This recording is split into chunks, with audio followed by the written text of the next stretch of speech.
nós estamos no ano de revisão, onde, como o Abner disse, nossa proposta é entender, preste atenção, que boa parte da nossa vida está condicionada às nossas decisões.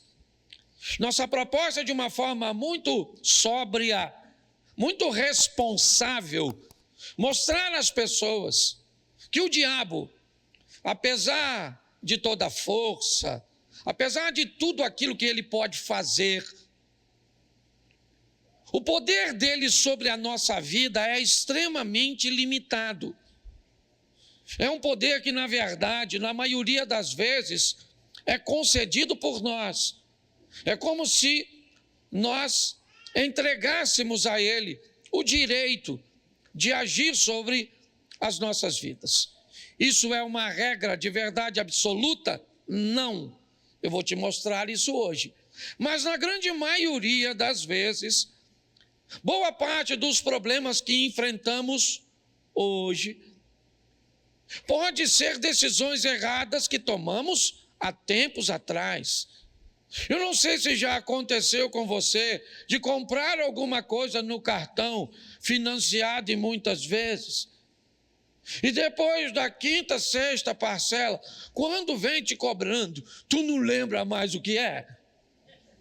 Você fala, o cartão está me roubando, certo? Porque já faz tanto tempo que você comprou, às vezes você já usou, já acabou, mas continua pagando. Coisas do passado podem assombrar as nossas vidas. Essa é uma grande verdade. Quanto mais assertivos formos em nossas decisões, quanto melhor formos em nossas escolhas, nós evitaremos bastante sofrimento. Como eu disse, há casos que o sofrimento não foi uma decisão sua. Você pode ter herdado alguma coisa. Algumas coisas acabam caindo no seu colo. Isso é uma verdade. Nós também não podemos responsabilizar todos por tudo que acontece. Mas hoje eu quero mostrar uma coisa a você que eu acho que vale a pena nós pararmos para refletirmos, para revermos, certo? O tema da minha mensagem é: mudei de mundo, mas não notei. Não notei que mudei de mundo. Quando nós usamos a palavra mundo, eu quero apresentá-la aqui a vocês sobre 4 óticas. Primeiro, o mundo, tudo, a totalidade, todas as galáxias, tudo, ok? Olhando como um todo, o mundo não apenas, o mundo onde eu vivo, mas tudo. Eu estou inserido nesse ambiente, você está onde? Certo? No mundo criado por Deus, que é muito maior do que nós muitas vezes conseguimos imaginar. A segunda vez que eu quero colocar a palavra mundo, eu quero colocar como nosso planeta, certo? Aquilo que direta ou indiretamente interfere sobre nós. Para interferir na nossa vida, não precisa simplesmente fazer parte do nosso mundo, planeta, certo? A Lua está fora do planeta Terra, o Sol está fora do planeta Terra. As mudanças de Lua interferem nas marés, interferem, certo, nas plantas, no comportamento de alguns animais e tantas outras coisas. Mas o mundo como planeta, certo? Também nós não mudamos dele. Nós não mudamos no mundo da totalidade, nós não mudamos no mundo planeta. Mas o terceiro mundo é o mundo do nosso ambiente de convívio. É aquele ambiente que nós frequentamos. É quando Jesus disse: ide por todo o mundo, pregai o evangelho, a proposta de Jesus não era tirar todo mundo, ou seja, alguém daqui para ir para lá, alguém de lá para vir para cá, não. A proposta inicial é: vá para casa como gadareno, para o seu mundo, e mostra para ele quão grandes coisas fez o Senhor por ti. Vá para casa samaritana e mude Samaria, mude o mundo onde você está inserido. Na maior parte do tempo, nós também não vamos mudar de mundo. A maioria de nós vivemos bem próximo de onde nascemos. Essa é a grande verdade, ou pelo menos daquele ambiente cujo qual nós criamos, como se fosse o nosso ecossistema. Então, nesses três mundos, normalmente nós não mudamos. Nós não mudamos na totalidade, não mudamos do planeta Terra e muitas vezes ainda estamos no nosso ambiente de convívio. Porém, há um quarto mundo, o mundo dos princípios e dos valores. Quando nós mudamos para um mundo novo, com princípios novos, algumas coisas velhas podem ficar para trás. Pessoas, por exemplo, que foram criadas em ambientes ordeiros, educados, de repente mudaram para o mundo da marginalidade. E no mundo da marginalidade, os princípios e os valores são outros. Se eu não tenho, eu tomo de quem tem. Se essa pessoa oferece resistência, eu tiro a vida dela. Ué, mas que ideia é essa? Não, essa é a ideia do mundo da marginalidade. É assim que funciona. Bom, eu aprendi a ter uma vida sexual equilibrada, casta, digna, decente, mas se eu mudo para o mundo da prostituição, meus princípios e valores mudaram. Então, se você quer se casar com alguém, por exemplo, seria muito legal você descobrir quais são os princípios e valores dessa pessoa, pelo menos no ambiente atual. Mas você nunca terá a garantia de que essa pessoa poderá sustentar isso para sempre. Um fiel pode se tornar um adúltero no longo da caminhada. E você vai decidir por seus princípios e valores se vai engolir isso ou se vai mudar de mundo, tirando essa pessoa de seu convívio e optando por não inserir outra ou então inseri-la. O mundo de valores e princípios, ele é fundamental nós observarmos. Quando recebemos a Cristo, o que fizemos? Mudamos de mundo. Continuamos morando em Xerém? Para mim, sim. Mas eu mudei de mundo. Continuo morando no planeta Terra? Sim, mas eu mudei de mundo. Faço parte de toda essa estrutura de galáxias? Sim, mas eu mudei de mundo no que diz respeito a valores e princípios. Meus valores e princípios hoje, certo, são diferentes do mundo que eu vivia antes. Mas, Cláudio, que mundo é esse? Você é um extraterrestre? Não. O mundo dos princípios e dos valores. Então preste atenção nesse texto, vai ser rapidinho. 2 Crônicas, um dos textos que, talvez um dos que eu mais preguei ao longo da minha caminhada. 2 Crônicas, capítulo 28, verso 1. Coloca na tela, por favor. 2 Crônicas 28, 1. Acais tinha 20 anos de idade quando começou a reinar. Reinou 16 anos em Jerusalém, certo? Não fez o que era reto aos olhos do Senhor, ao contrário de Davi.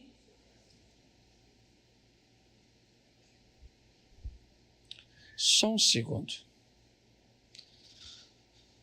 2 Crônicas, capítulo 29.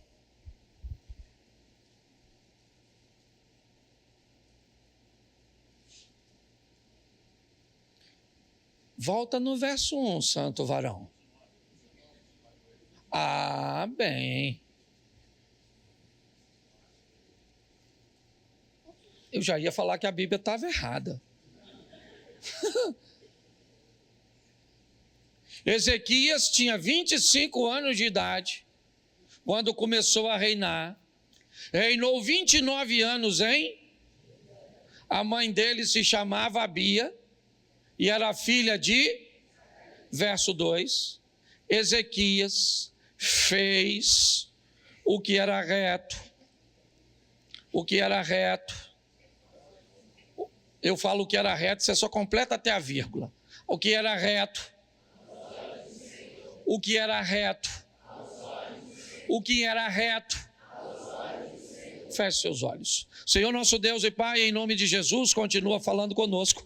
Usa-me como um canal de bênção agora, para falar comigo mesmo nesta palavra e para falar, ó Deus, com essa diversidade de corações e realidades diferentes. Abençoa-nos, ó Pai, com toda sorte de bênção. Repreendemos toda a distração, tudo aquilo que não provém de Ti caia por terra agora, em nome de Jesus. Amém, glória a Deus. Amém? Isso. Vamos dar uma olhada nesse texto, porque eu quero te mostrar na astúcia de um menino, de um rapaz de 25 anos de idade, chamado Acaz.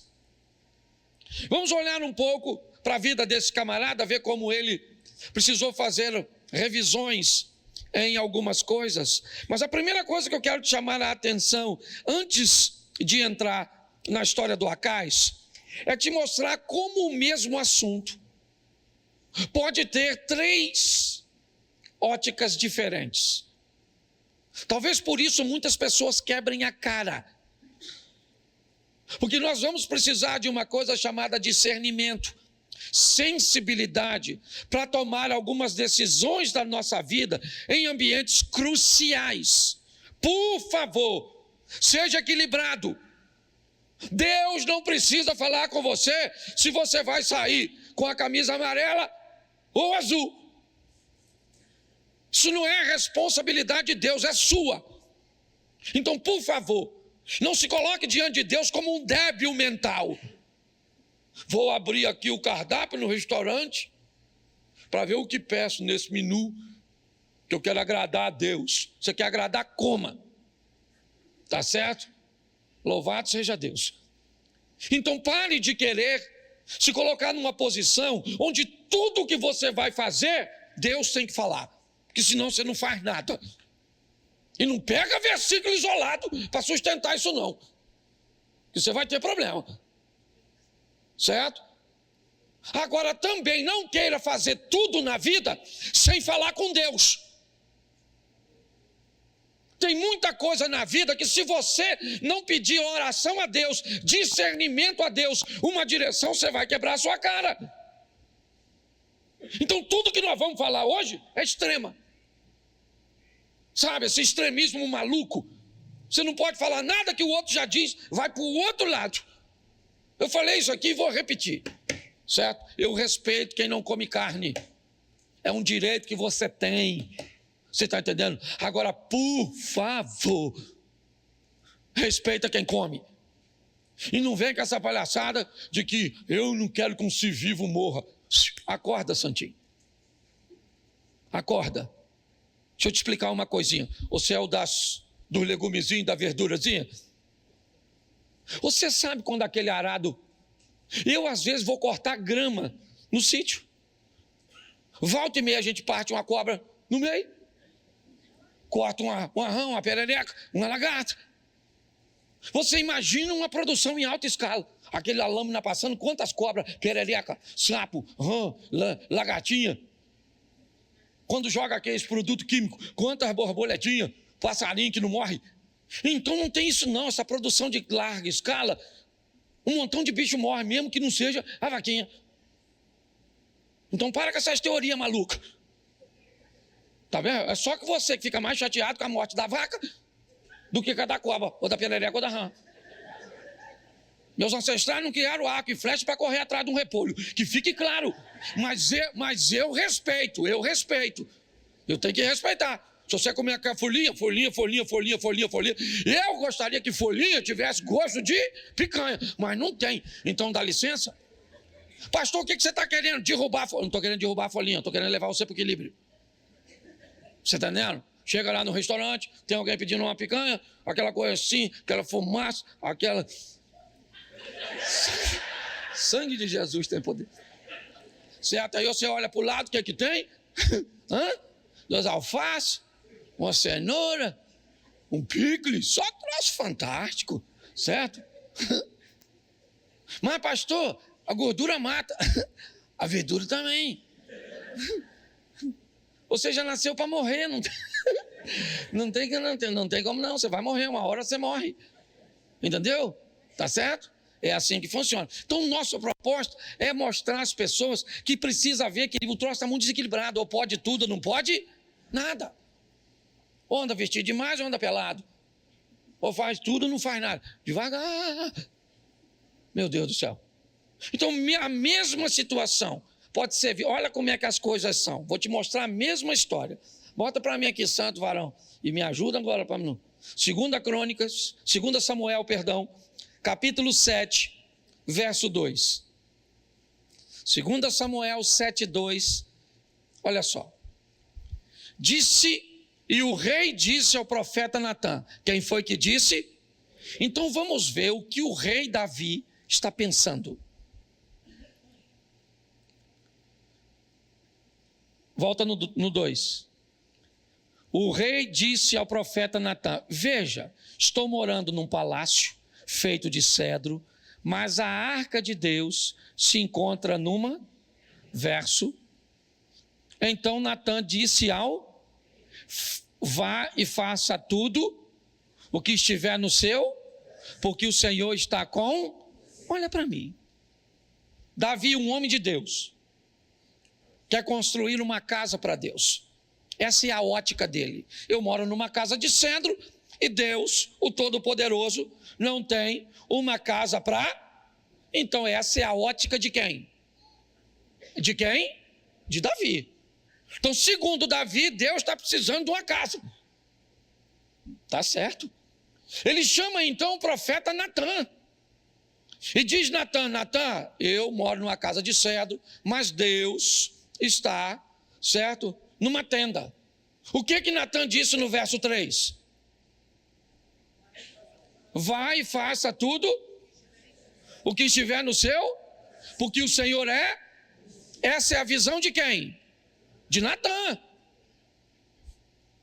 Segundo Natã, Davi deve fazer do jeito que ele pensa.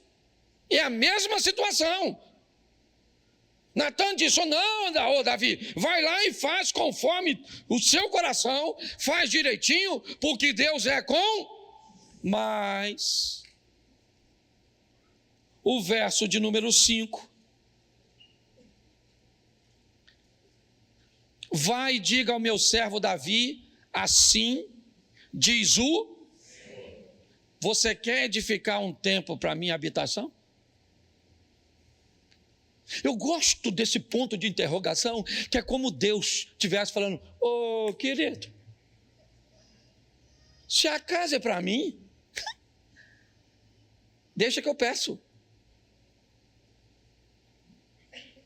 Olha o que ele diz. Falou com Natã: vai lá e fala para Davi. Davi está errado, você está errado, e eu até quero a casa, mas eu vou dizer como é que eu quero. Quem vai dizer sou eu, a ótica é de Deus. Nós temos a mesma situação, a casa. Na cabeça de Davi eu vou fazer, na cabeça de Natã, faça o que tiver no seu coração. Na mente de Deus, não... Se a casa é para mim, vai fazer segundo o meu coração, não o coração dele, o que tiver no meu coração. Eu quero com essa medida, eu quero desse jeito, eu não quero barulho. A pedra tem que ser cortada lá, quando chega aqui só encaixa, tem que ser assim, assim, assim. O fogo tem que ser único, nunca pode apagar, tem toda uma forma disso acontecer. E é assim que funciona.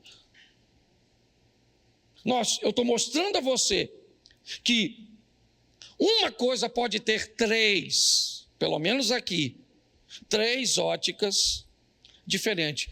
A minha pergunta é só uma: a quem nós estamos a fim de agradar?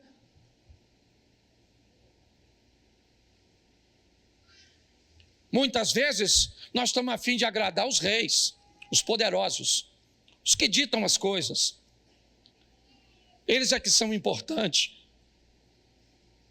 Aquelas pessoas que nós elegemos como importantes na nossa vida. Aquelas que nós queremos impressionar de acordo com o que usamos, com o que aparecemos, ou que desejamos ser bem vistos por elas. Você tem todo o direito de agradar quem você quiser. Eu só estou te apresentando aqui. Nós temos a ótica do rei, nós temos a ótica do profeta. Está assim de gente que chegou aqui, ó, iludida. E eu não estou falando que eu sou um líder religioso perfeito, não. Você está procurando perfeição em mim, ainda dá tempo de ir embora.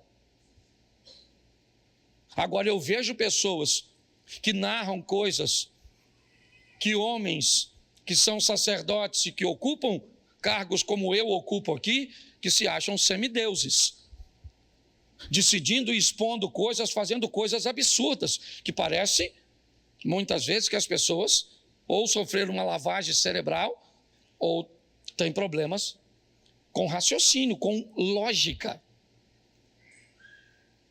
Então a minha proposta é mostrar a você aqui, hoje, Ezequias resolveu fazer o que era certo aos olhos do... E pronto, foi a decisão dele. Eu vou te mostrar o resultado, mas foi a dele. Isso não significa que você vai viver a mesma coisa que ele. Você vai viver a mesma coisa que ele, ou próximo do que ele viveu, porque nem sempre será a mesma coisa se você fizer a mesma coisa. Se não quiser, eu entendo perfeitamente. Tem gente que vem, pede um conselho, você instrui, dá uma ferramenta, ele vira, vai embora, faz tudo o contrário, depois vem reclamar com a gente sobre o resultado do que aconteceu. É estranho, mas é o direito que as pessoas têm e nós não podemos privá-las. Então o que ele tem na mão, só para você entender. Ezequias tem um reino falido deixado por seu pai Acais. Ele é rei da área do sul de Israel, de Judá, a parte de baixo. E não é de hoje que Ezequias vê a humilhação assolando sua nação. Volta e meia, os assírios invadem Judá, matando os homens que podem oferecer resistência, estuprando mulheres, levando crianças cativas. Por que eles não extirpavam de uma vez por todas, matavam todos? Era simples. Primeiro, porque não podiam matar, porque aquele povo estava sustentado por Deus. Segundo, não podia matar, porque era jogar fora recursos. Eu venho, roubo e vou embora, espero você se estruturar de novo. Então eu venho e roubo de novo. É assim que funciona. Ele cresceu vendo tudo isso.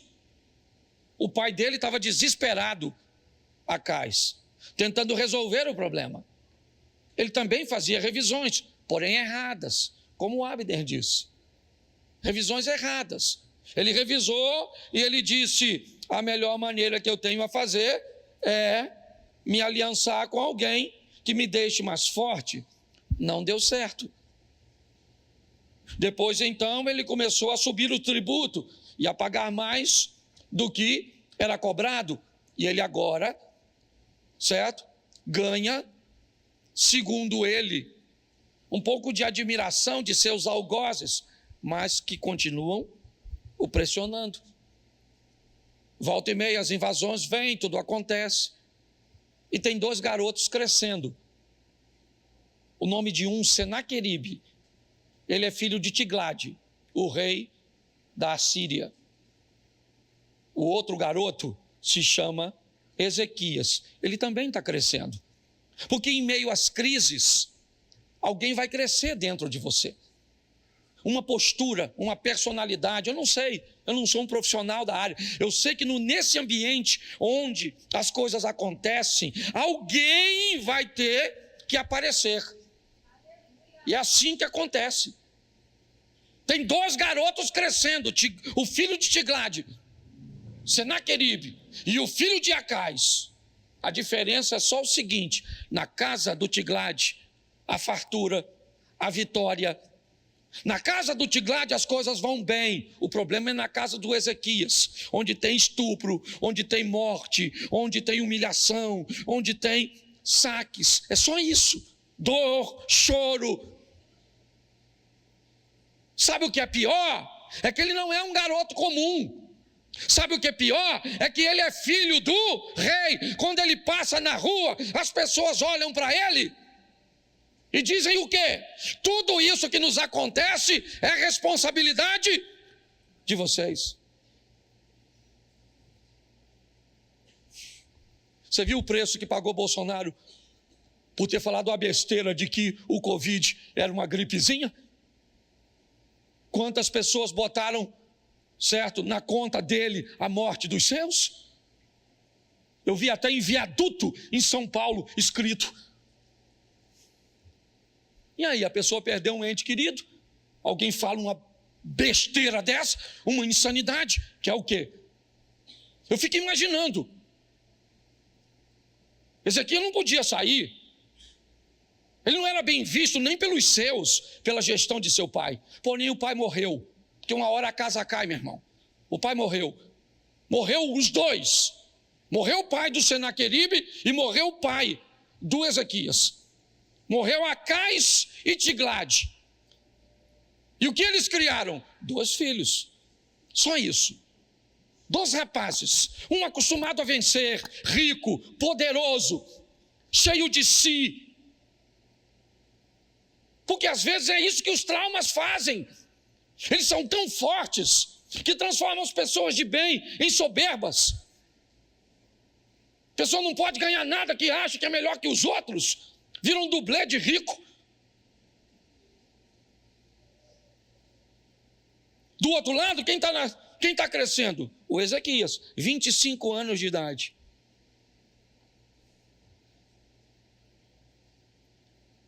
E aí Ezequias tem que assumir o trono. O pai dele morreu.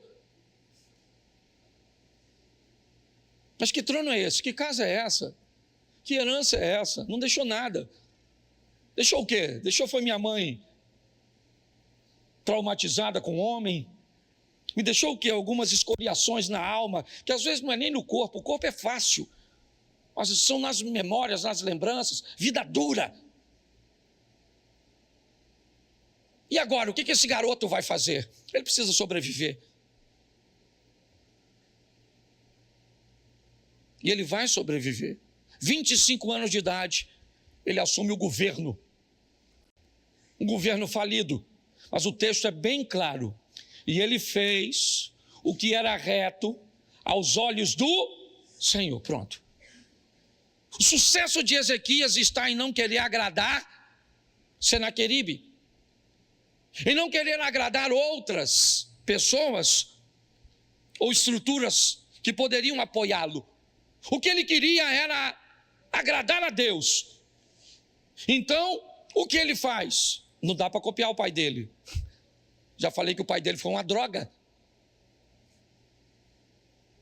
Aí você quer definir para mim, eu até acredito na influência, mas você quer dizer para mim que todo mundo vai virar um produto do meio? Meu irmão, conheço a vida de muita gente aqui. E gente que é gente boa, e venceu, e rompeu. Pode ter alguns resquícios, é verdade, comportamentais, porque ninguém é perfeito. Mas foi para muito longe de onde estava a geração de seus pais e de seus avós, em questões econômicas, em questões intelectuais, naquelas áreas que o Abner citou aqui. Chegou a hora dele assumir, 25 anos de idade, olhou, não tem ninguém aqui, então eu vou imitar alguém, eu vou modelar, como a turma gosta de dizer. Quem? Davi. Um homem perfeito? Não. Um homem que aprendeu a se regenerar, diante de Deus. É para lá que ele foi. Fez como fizera Davi, seu pai. E a Bíblia ainda faz questão de citar o nome da mãe dele. O cara não valia nada, mas a mãe me parece que era gente boa. E o cara está construindo. O que ele vai fazer agora? Primeiro ano, depois você lê capítulo 29, que é muita informação. Primeiro ano do seu reinado, primeiro mês, abriu as portas da casa do Senhor. Que portas? As portas da casa onde Deus morava. Que o pai dele fechou. O pai de Ezequias fechou. Ezequias abriu. Os sacerdotes que trabalhavam na casa perderam o emprego. Foram fazer outra coisa, trabalhar em lavoura, sei lá o que foram. Mas assim que Ezequias assume, ele chama os sacerdotes e os levitas, diz: sacerdotes e levitas, santificai-vos agora, e santificai a casa do Senhor, e tirai da casa do Senhor toda imundícia. Nós vamos mudar esse negócio aqui, meu irmão. Chega, acabou. Chega uma hora que você tem que dar um basta na sua vida. Chega na hora que você tem que dizer: isso não interessa se vovó viveu, se mamãe viveu, se fulano viveu, chegou na sua vez e você decide se vai viver ou não. Isso pode ser uma questão econômica ou pode ser uma herança genética de um câncer ou de qualquer outra coisa. Abre as portas do Senhor, repara, né? E aí ele restabelece o culto.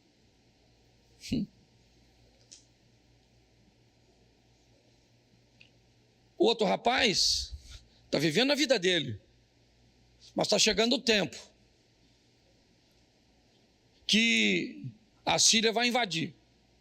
Havia uma série de coisas, eu não tenho como falar agora, certo? Guerras eram travadas em momentos onde questões climáticas eram favoráveis, tá certo?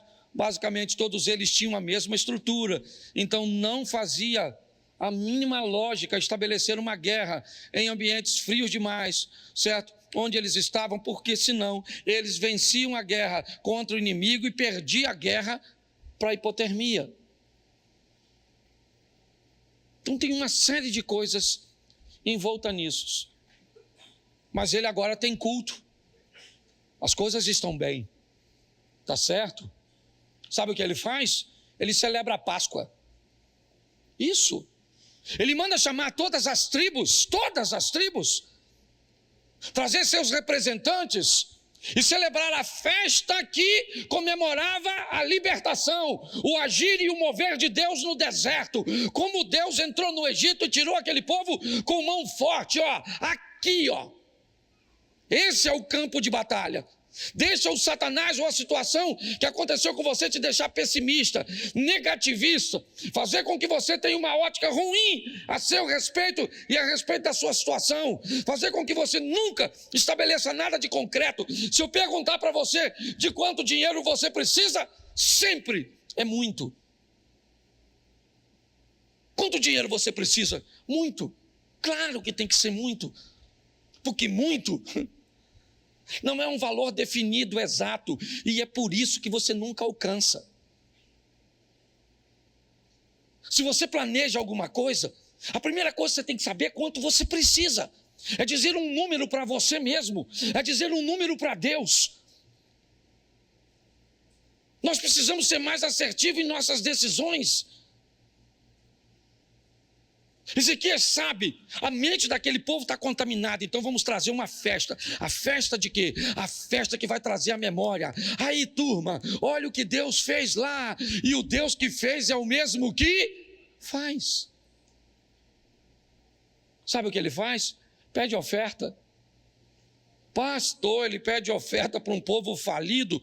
Pois é, porque o que Ezequias está trabalhando não é com o preço, é com o valor. Aquela oferta é para Deus, sim ou não? E Deus é dono do ouro e dá isso. Então o que Deus quer de cada um de nós é que façamos o melhor. E aí as coisas estão acontecendo. Vamos lá, está acontecendo onde? Internamente. E Senaqueribe? Senaqueribe sabe nada disso. Senaqueribe está vivendo a vida dele. Mas o que está acontecendo em Judá? Judá tem agora um cara chamado Ezequias. Mas quem é ele? Ele é filho do perdedor, Acais. Então deve ser outro perdedor. Não. Então deve ser um outro pecador. Não. Então deve ser um outro desequilibrado. Não. Mas por que não? Porque ele decidiu não ser. Você está entendendo? Ele decidiu que não ia ser e pronto. Agora sabe o que acontece? Nada. As coisas estão acontecendo normalmente. Até o capítulo 30. Põe aí para a gente adiantar. Capítulo 30, verso 1. 2 Crônicas. 2 Crônicas 31.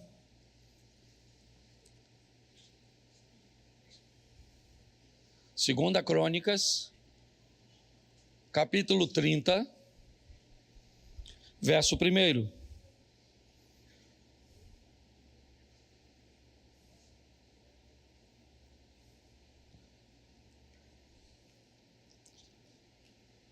Tá ruim, irmão? Depois disso, repita comigo, depois disso. Disso o quê? Vamos voltar aqui? Depois de abrir as portas, acender as lâmpadas, queimar incenso, fazer a Páscoa, pedir oferta, restabelecer culto. Depois de tudo organizado, pensa num cara fiel. Depois disso, olha só, que beleza. Ezequias enviou um mensageiro a todo Israel, certo? E escreveu também cartas para as tribos de Efraim e Manassés, para que viesse à casa do Senhor em Jerusalém para a celebração a festa que celebrava a libertar, capítulo 32.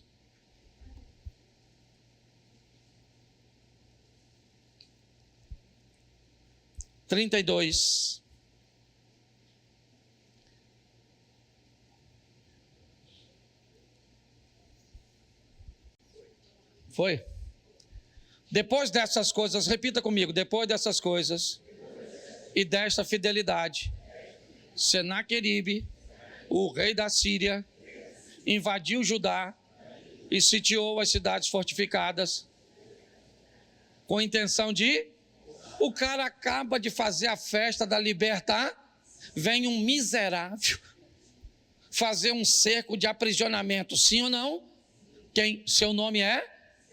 Quem ele é? Ele é filho de Tiglade. Senaqueribe cresceu vendo derrota? Sim ou não? Não. Ele é rico, poderoso. Seu exército é um dos maiores da época, amém? Pois é. E o outro tem o quê? Nada, só cultinho. Fumacinha, sacerdotinho, uns bichinhos gritando porque está sendo sacrificado. E ofertinha, só umas ofertinhas pequenininhas. E o outro cara lá está bonitão.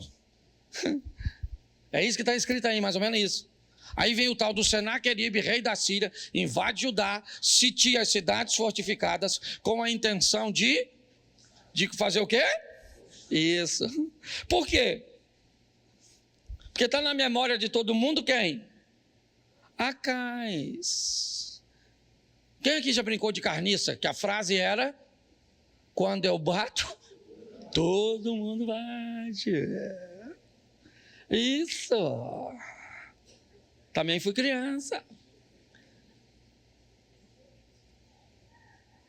Agora vem o Senaqueribe com força total. Lá vem ele. Olha o que Ezequias disse no verso 7. Olha que texto animador. Imagina se você estivesse lá e eu fosse Ezequias. Olha, aí eu falando para vocês. Sejam fortes e corajosos. Não tenha medo nem por causa do rei nem por causa de toda a que está com ele. Olha o final do texto, como é que é maneiro. Porque conosco está alguém que é maior do que o que está com ele. Tem uma multidão, e nós? Um só, alguém, indefinido, alguém. oculto. Alguém. Eu imagino, falei, ô Zequias, você é doido, maluco. Você não queria bebrar, o pai dele era terrível, igual Roberto Carlos. O cara é difícil. Para piorar, o cara sabe fazer guerra. Bota o verso 13, já estou terminando já. Põe o 13.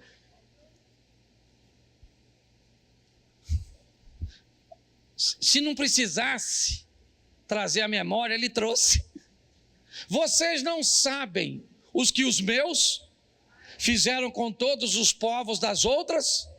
Será que os deuses das nações daquelas terras puderam de alguma forma livrar o seu país das minhas? Olha só! Bravo, Sinaqueribe! Falou aí, tradução, vou botar minha tradução agora, Cláudio Duarte. Aí, maluco, é melhor vocês se render. Papai arrebentou o seu, porque seu pai era um Zé Ruela, e agora eu estou substituindo o papai, e esse tal de Ezequias aí, ó, que está querendo enganar vocês, ele está falando para vocês adorar um Deus só, ó, nós já ganhamos tudo, ó, tudo. Nós vamos chegar aí, vamos arrebentar vocês. Está escrito aí, ó. Verso 20. Põe aí, santo varão.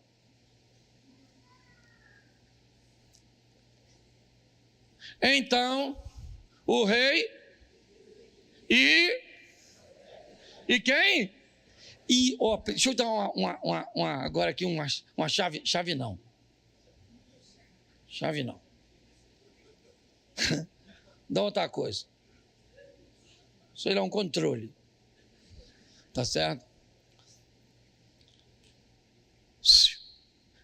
Tu tá andando com quem? Quando o bicho pega,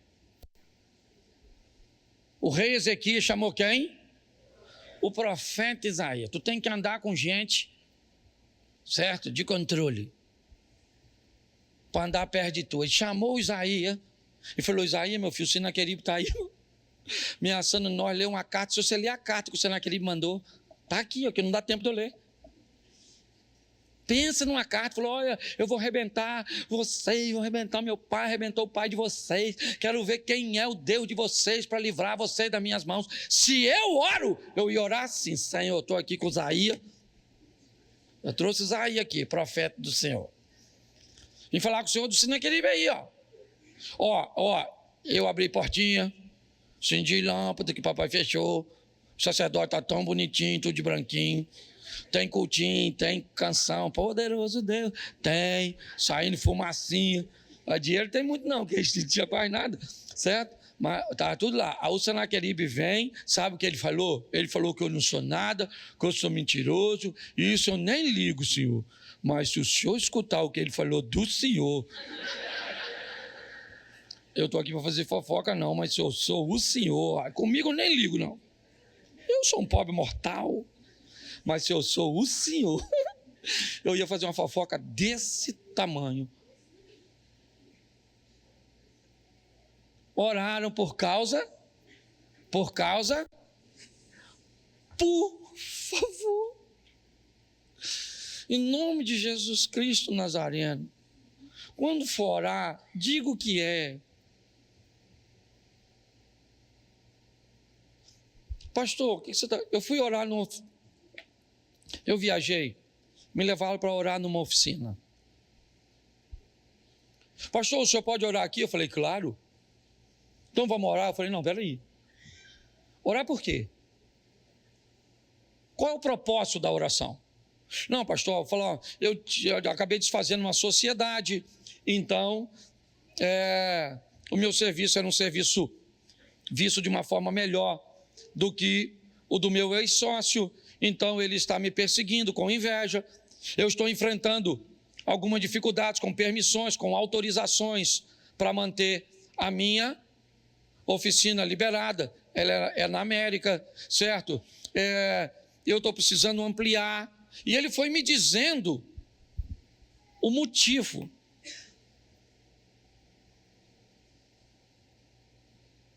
Quando você for orar, por favor, seja pontual na sua oração.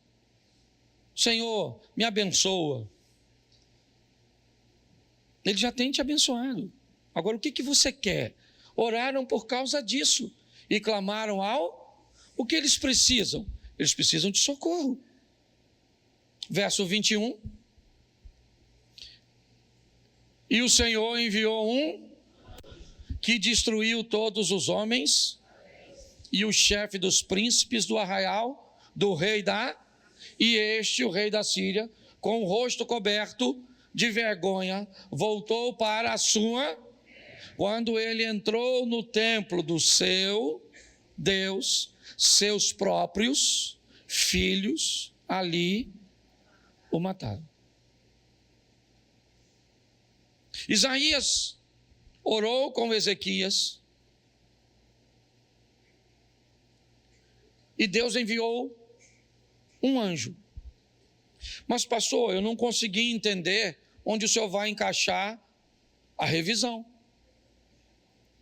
Bom, eu expliquei a vocês que a gestão de Acais foi terrível. A de Ezequias foi muito bem sucedida. Ela se resume a um versículo, para mim. 29:10. Volta em 2 Crônicas 29, põe apenas o verso 10, por favor. Eu acho que é o 10, sim. 2 Crônicas 29. Agora estou resolvido. Decisão. Em algumas traduções, agora estou decidido. Estou. Não é plural, é singular. Agora eu estou decidido. Eu decidi. Eu decidi como marido, eu decidi como pai, eu decidi como chefe de família, eu decidi como crente, eu decidi. Eu estou decidido a fazer uma. Pronto, acabou. A história desse cara mudou aqui. Se você vê o que ele descreve, ele diz: nossos pais apagaram as lâmpadas, fecharam as portas, não queimaram incenso, viraram as costas para o Senhor Deus de Israel. Agora eu estou resolvido a fazer uma aliança. Ele vai dizer, para que o furor da sua ira se afaste de... Ele diz, eu vou tomar uma decisão no singular para livrar todos. A responsabilidade era dele. Deus enviou um anjo. Um anjo. E o texto diz, volta lá no 32, por favor.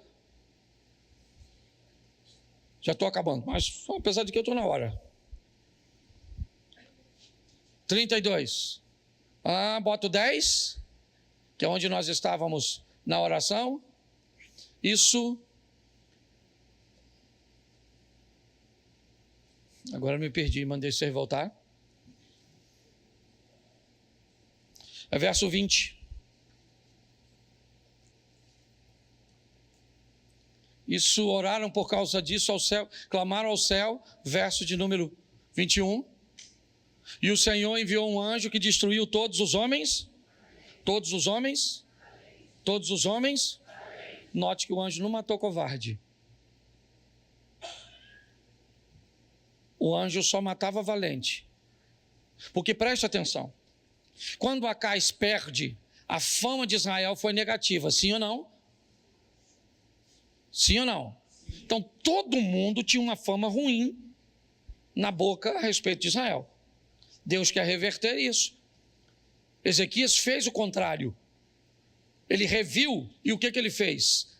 Abriu a porta que o pai fechou, acendeu a lâmpada que o pai apagou, empregou os sacerdotes que o pai demitiu, celebrou a Páscoa que o pai não celebrava mais. Ele fez tudo o contrário, por causa de uma decisão. Agora estou resolvido, pronto, o Senhor nos chamou para queimar incenso, e é isso que eu vou fazer. Mas agora, nesse texto, os homens valentes morrem, e o que acontece com os covardes? Fogem. Para que os covardes fogem? Para contar para os outros que agora Judá merece respeito. Eu imagino os homens correndo, voltando para casa, com o anjo. Chegando lá, cansado assim, ó.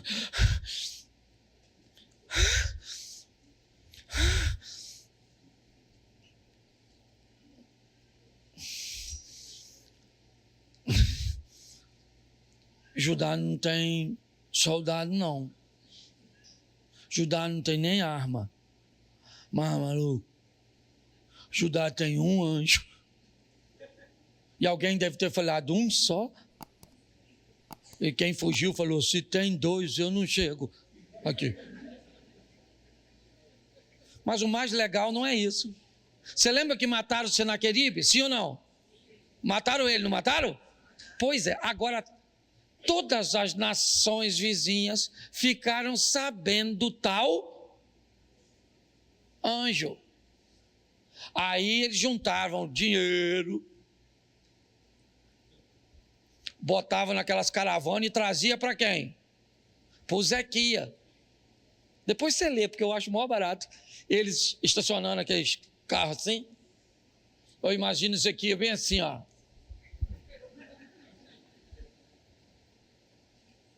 Sou assim com o anjo matador.